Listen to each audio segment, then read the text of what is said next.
আশা করি আপনারা সকলেই জানেন আমাদের পাশে থাকা বাংলাদেশের এখন কি অবস্থা, কি সিচুয়েশন তাদের। খুবই বাজে রকম অবস্থা এখন তাদের। আশা করি এটা অনেকেই জানেন, যারা কম বেশি খবর দেখে থাকবেন তারা আশা করি সবাই জানেন।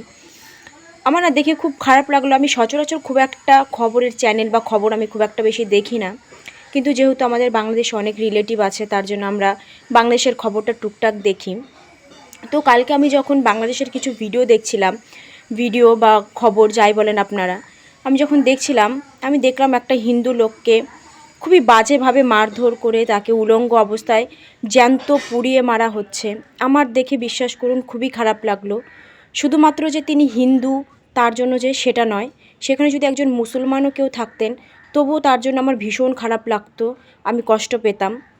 আমার সত্যি এই জিনিসগুলো একদম ভালো লাগে না। হিন্দু মুসলমানদের এই যে এই দাঙ্গামা বা এই যে ঝামেলা অশান্তি, এটা আমি একদম পছন্দ করি না। আমি প্রত্যেকটা মুসলমান ভাইদের কাছে বিনীত অনুরোধ করব, হাত জোর করে অনুরোধ করব, আপনারা এইসব খুন দাঙ্গামা হাঙ্গামা মারামারি এইসব প্লিজ দয়া করে বন্ধ করুন। বিশ্বাস করুন এই পৃথিবীতে বেঁচে থাকার অধিকার সবার আছে, সেটা হিন্দু মুসলমান উভয় পক্ষেরই আছে।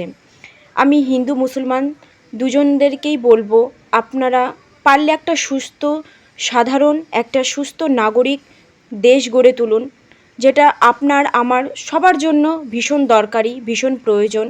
এইসব মারামারি খুন খুনাখুনি করে কি হবে বলুন? কিচ্ছু না, এগুলো সিরিয়াসলি কিচ্ছু না।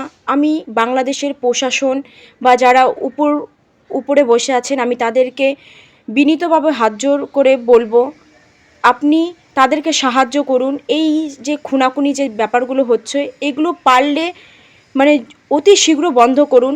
কারণ এইভাবে মানুষের জীবন নিয়ে বা প্রাণ নিয়ে কিচ্ছু হবে না। কি হবে, ঝামেলা করবেন, অশান্তি করবেন, মানুষের প্রাণ যাবে, রক্তাক্ত হবে, আর কিচ্ছু না। কিন্তু সুস্থ একটা দেশ কিন্তু কখনোই গড়তে পারবেন না। একটা